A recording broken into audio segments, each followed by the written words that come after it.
a glorious chapter in Indian history.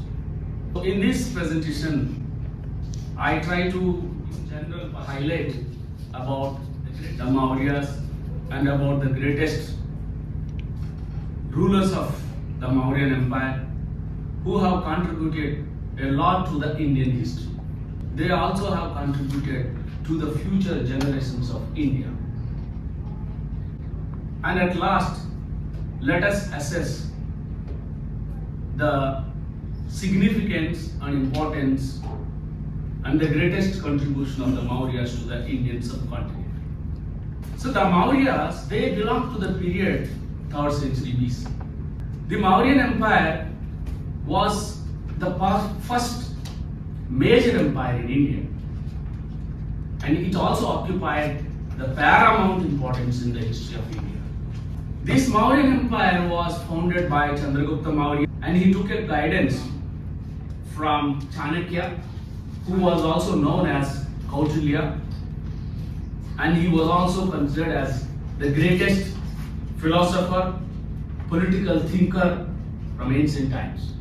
This empire have been extended further by Bindusara and later on by the great Ashoka. And this empire marked the beginning of a centralized administration, and it is also have proven its mighty military strength, and it also shown the economic prosperity, art and culture and other achievements also could be seen from the history of India, especially from ancient times.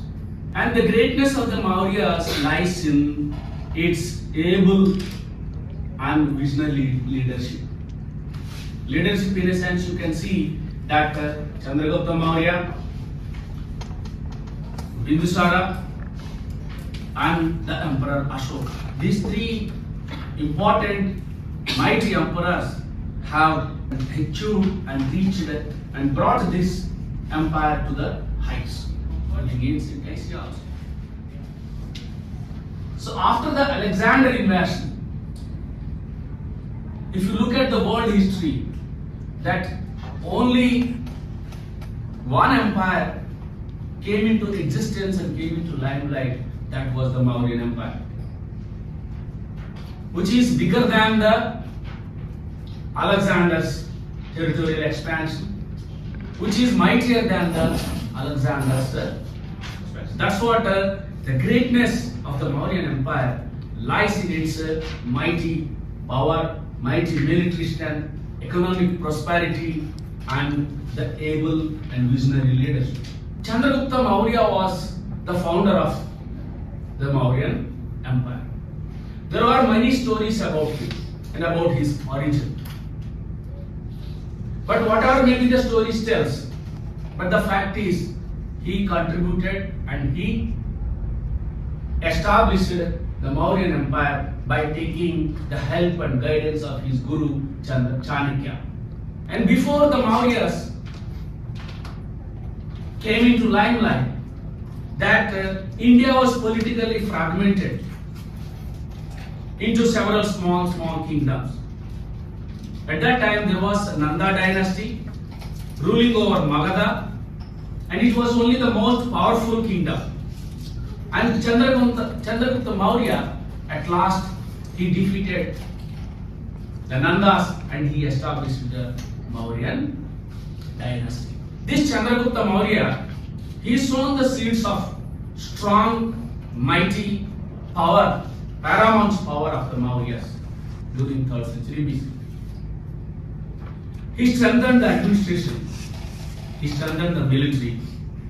He defeated Seleucus Nicator.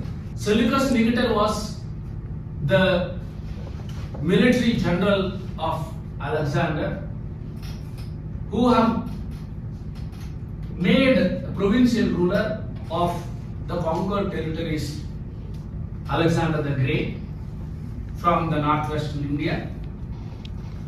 Then what happened? This Chandragupta Maurya, as a part of territorial expansion, he fought with Seleucus Nicator. There serious struggle taken place between Seleucus Nicator and Chandragupta Maurya, At last what happened? Chandragupta Maurya stood victorious, where he had maintained and developed a marriage relations with the Seleucus Nikita. That was the greatness of the Chandragupta Maurya.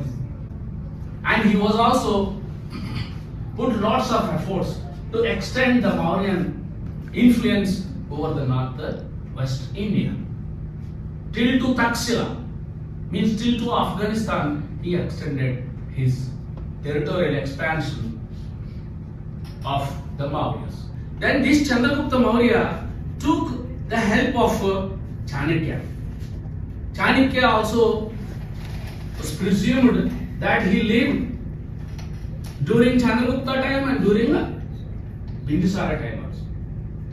So that's what he stood as a philosopher and a guide and mentor to these Mauryan emperors.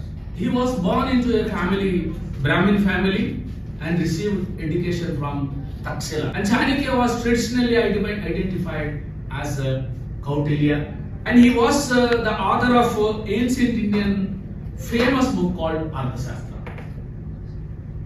It was only the book available recently in 1905, it seems. It's with the polity, economy, and giving punishments and doing spy system. And it also tells about the society. It also tells about the somewhat secret assassinations and politics. Chanakya was considered as the great philosopher of that time. Even today also, his ideas, his guidance is relevant even today society. And next, Bimbisara. Bimbisara was the son of Chandragupta Maurya. Bimbisara played a crucial role in extending the Mauryan Empire to the South India, to the Deccan especially. He extended his empire till to Pandya, Charas and Chola territories. How we came to know about Bimbisara? Because of the sources. Many sources tells about the Maurya's history. One is rock pillars of Ashoka, another one is Arthashastra, and another one is Megasthenes Indica. So in this way, Chandragupta Maurya extended his empire to the northwestern territories, and now further it also have been extended towards the South Indian territories. So in this way, that Mauryas have almost occupied the entire subcontinent. By the time Ashoka comes, is now after Bindusara, Ashoka the Great came into prominence. He expanded empire to its great extent. So by the time it became so mighty, by the time Ashoka came into limelight, the territorial expansion almost have done, except Kalinga, that was the place right now in Orissa. That Kalinga war taken place during this time, that was the biggest incident have taken place in Indian history and during the reign of Ashoka.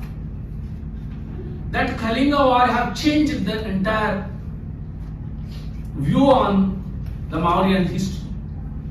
Whereas till to the Kalinga war, these mighty emperors, they were so appetite to expand their empire and to show their mighty.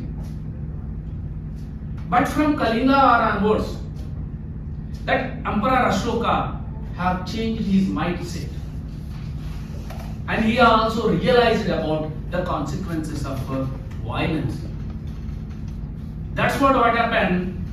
What happened became a triggering point, the change of history during Mauryan's time, especially from the Ashokan's reign. From that time onwards, after looking at the devastating effect of the Kalinga war, almost 150,000 people have died in this war. And he realized himself and changed his mindset.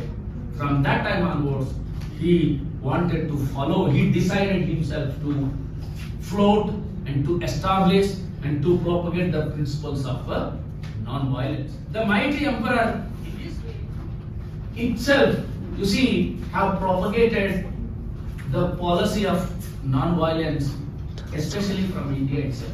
You don't find any other mighty emperors who have propagated non-violence to his subjects. But it happened in India and it happened with the Emperor Ashoka itself.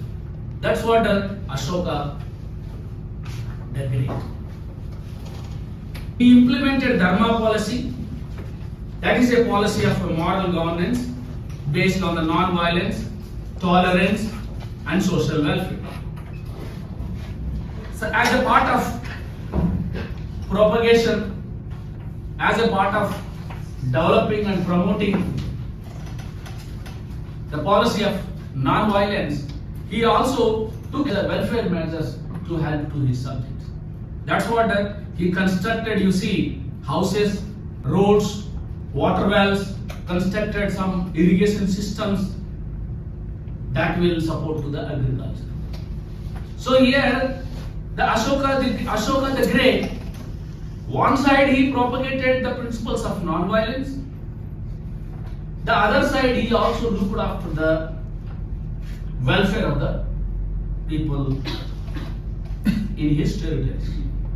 So that's what we can consider him as the great emperor. And another important thing during his time taken place that he sent the Buddhist monasteries even to outside his territory. He sent Buddhist monasteries to Sri Lanka, to West Asia, even to the Mediterranean region, okay, and even to the Central Asia, even to the Greece and Egypt also. And what happened here? He wanted to propagate the policy of Dhamma to the entire world, and in that way he wanted to make the policy of non-violence as a universal. You see that kind of realization taken place in Ashoka Great. He inscribed many important principles of non-violence in many places, and he also promoted ethics in the government. And that's what happened. His Dhamma became a global principle even in those days. Even today also it is relevant.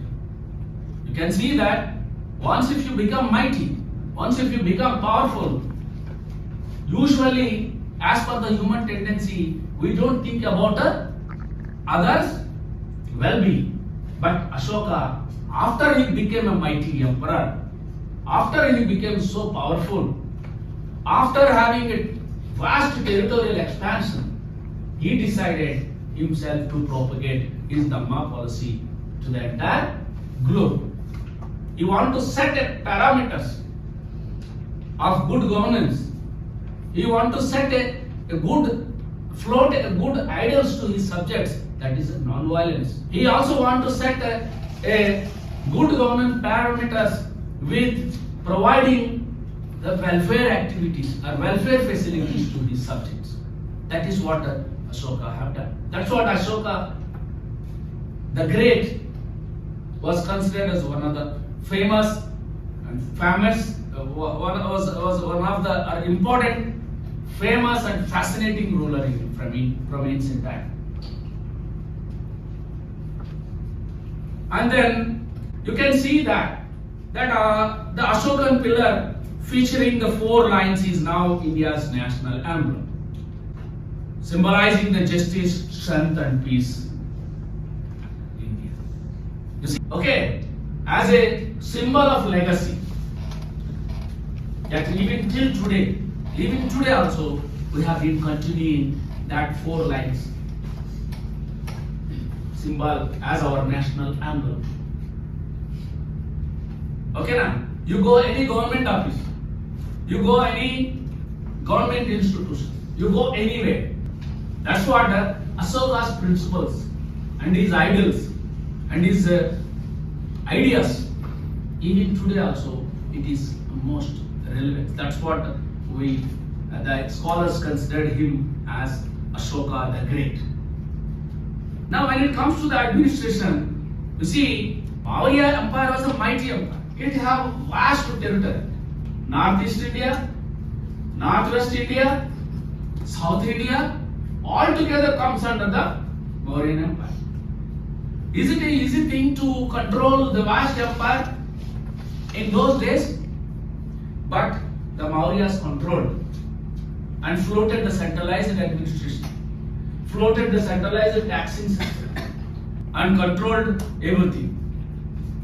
And they also floated highly organized bureaucratic provincial divisions, each ruled by the royal government. So on the top, who will be there? Emperor will be there, or king will be there.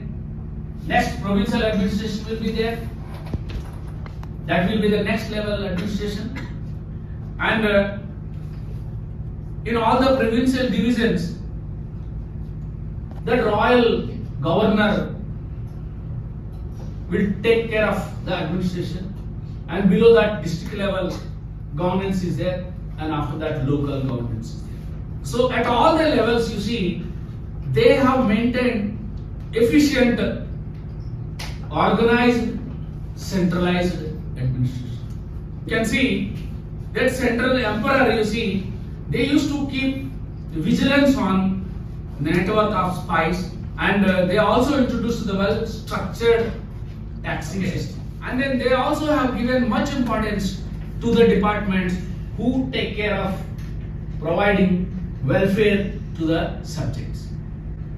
That is what maintaining the roads, maintaining the wells, maintaining the irrigation system. This is all things. I'll tell you one of the interesting thing is, during Ashoka's time or Maurya's time, they also constructed guest houses to the travelers. Suppose you are traveling from one place to another place.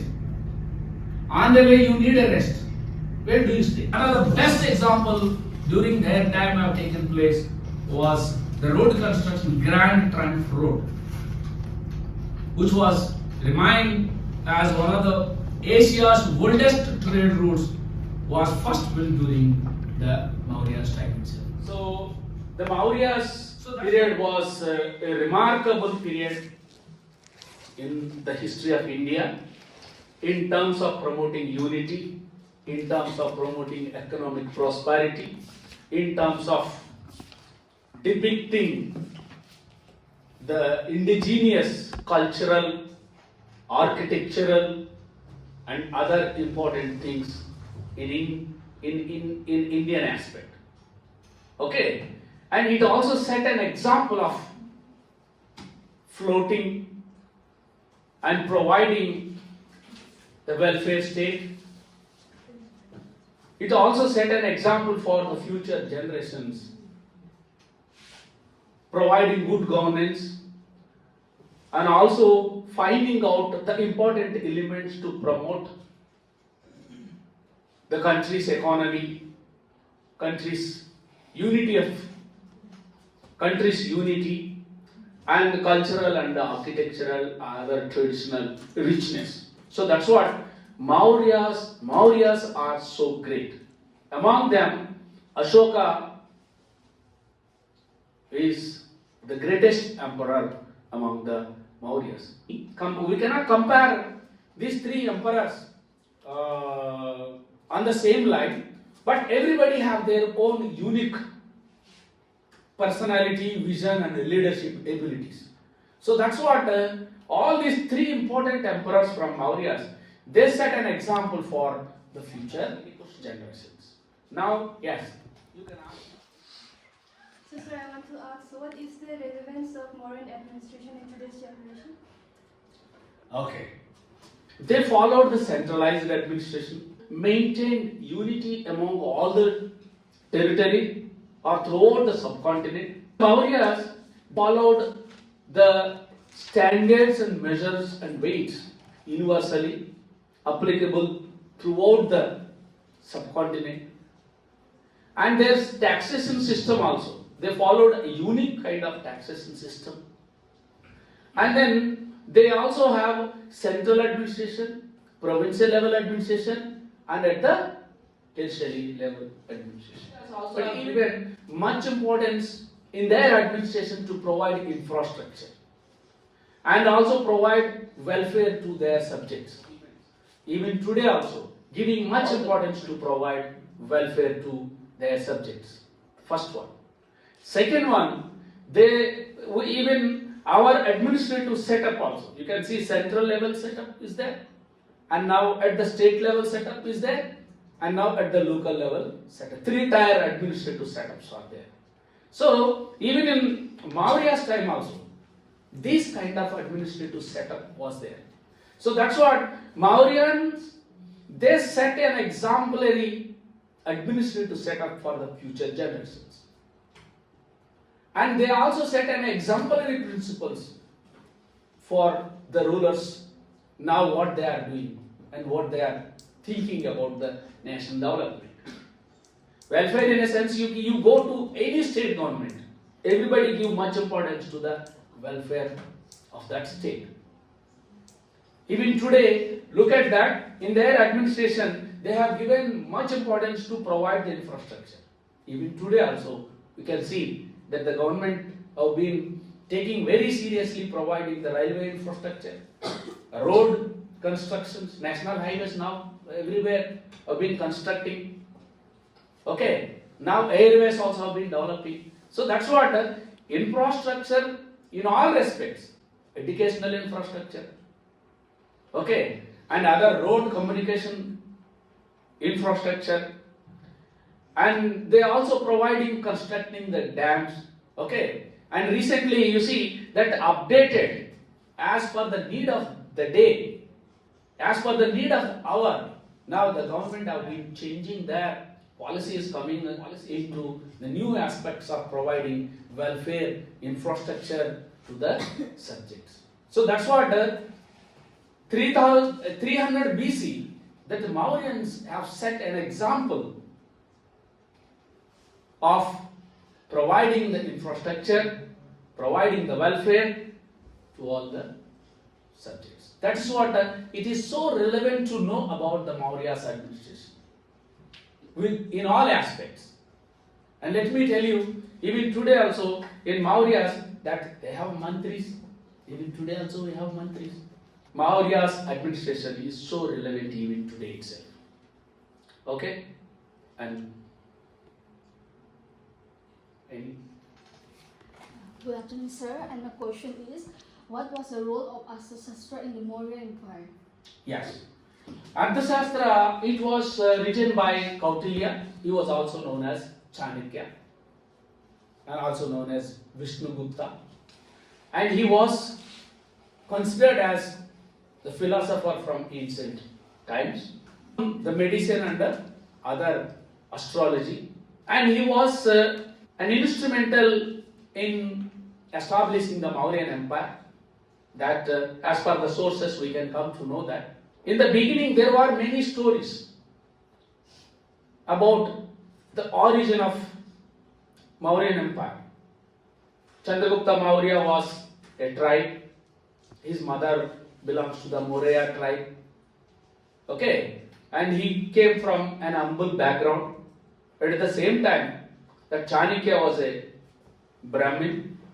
So he knows everything and he was insulted by the Nandas. So to take the revenge of the insult from the Nandas, and he have seen the mighty brightness and activeness in Chandragupta Maurya, and he trained Chandragupta Maurya in such a way to establish the empire. That's what he have written Arthashastra, and that from the Arthashastra only we can come to know that how should be the spy system, how should be the economic system, how should the Mauryan military system should run it, should administer it. You see, in all aspects of administration, that Arthashastra have helped to the Mauryans. That it became a guide for the Mauryan emperors to run their administration. Spies means you secretly they will get information here and there, and they will submit all that information to the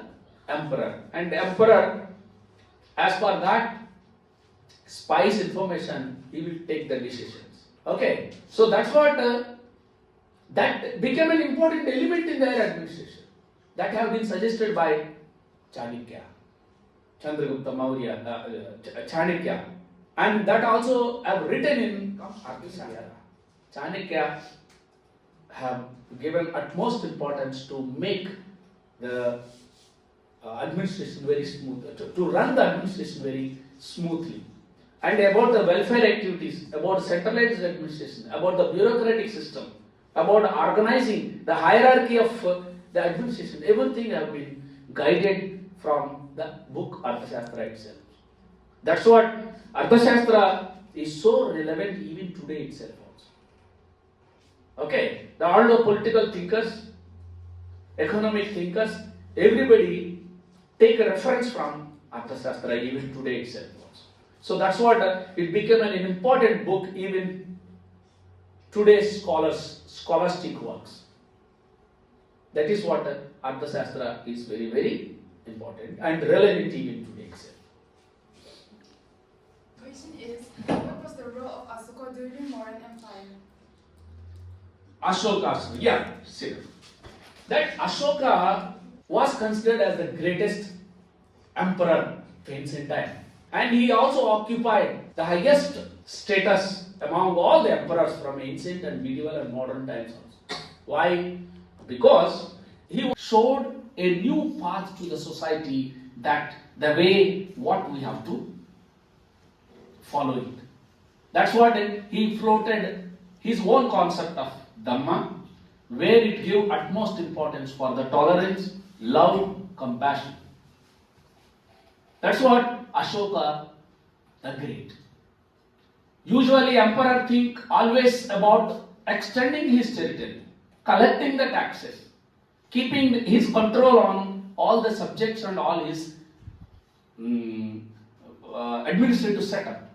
But Ashoka, he has given utmost importance to spread the idea of non-violence. He also has given utmost importance to spread the idea of tolerance. Not only to his territory, he also sent missionaries outside his territory. Sri Lanka, Central Asia, West Asia, and even to the Greece, even to the Mediterranean region, even to East Asian region, in all regions. So that's what his message also, being an emperor, that he gave a strong message even to the further generation rulers also, that every ruler should believe in non-violence, not the violence. But nowadays, look at the world, what is happening everywhere, wars taking place.